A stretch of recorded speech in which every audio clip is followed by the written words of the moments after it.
पूरजन्य परिस्थितीची दखल घेत वसई विरार महानगरपालिकेचे महापौर अजीव पाटील यांनी आज स्वतः विरार पूर्व आणि पश्चिम परिसरात उतरून साचलेल्या पाण्याचा आणि उद्भवलेल्या समस्यांचा आढावा घेतला।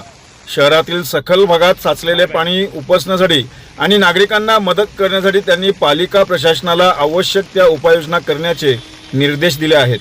शहरात रस्त्यांच्या दोन्ही बाजूंना मोठी गटारे असूनही पाऊस आणि वैतरणा खाडीच्या पाण्याची पातळी वाढल्यामुळे पाण्याचा निचरा होण्यास अडथळा निर्माण होत असल्याची वस्तुस्थिती त्यांनी मांडली।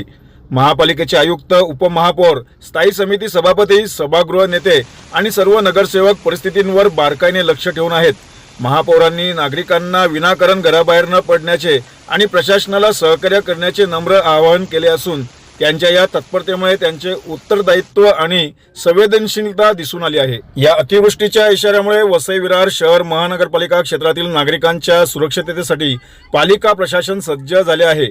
शहरात कुठेही पाणी साचल्यास किंवा आपत्कालीन परिस्थिती उद्भवल्यास नागरिकांनी घाबरून न जाता तातडीने महानगरपालिकेच्या आपत्ती व्यवस्थापन कक्षाशी संपर्क साधण्याचे आवाहन देखील करण्यात आले आहे। अतिवृष्टीचा इशारा दिलेला आहे 2 दिवस आणि आज तुम्ही बघितलं असेल का या रस्त्याच्या दोन्ही बाजूला 4 फुटाची मोठी गटार आहे। पाणी त्याच्यातून जाते तरी देखील अति पाणी असल्यामुळे थोडंसं रोडवर पाणी आलेलं आहे। काही ठिकाणी 1 फूट आहे, काही ठिकाणी 6 इंच आहे।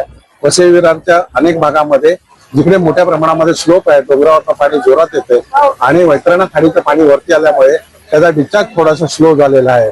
त्यामुळे नागरिकांना आम्ही आवाहन केलेलं आहे की शक्यतो घराच्या बाहेर पडू नका आणि काही इमर्जन्सी काम असेल तर निश्चित आपत्कालीन व्यवस्थापनाच्या नंबरवर संपर्क साधा।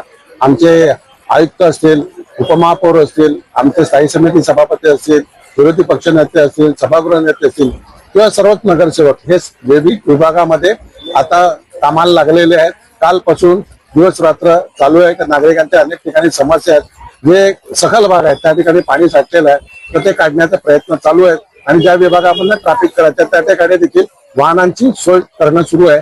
इकडे आता बस सेवा जी आहे ती चालू राहावी यासाठी आमचा प्रयत्न चालू आहे। अनेक ठिकाणी सक्शन मशीन जे आहे त्या लावणं गरजेचं होतं, मात्र कुठेही लागलेलं दिसत नाही। बघा, सक्शन मशीनचा तसा फायदा होणार नाही या इकडे, कारण इकडे पाणी काढून टाकायचं कुठे तर सगळ्या ठिकाणी जी वैतरणा खाडीची पातळी वरती आलेली आहे त्यामुळे डिस्चार्ज स्लो झालेला आहे। तुम्ही आता इकडे बघितलं असेल का दोन्ही बाजूला 4 फुटाची गटार आहे, ती देखील भरलेली आहे, म्हणजे मोठी गटार असून ती देखील भरलेली आहे। तर या पावसावर पाण्यावर जातीने प्रशासन आणि आम्ही सर्वच जण लक्ष ठेवून आहेत। नागरिकांना एकच विनंती आहे, शक्यतो घराच्या बाहेर पडू नका, गरज असेल तरच बाहेर पडा।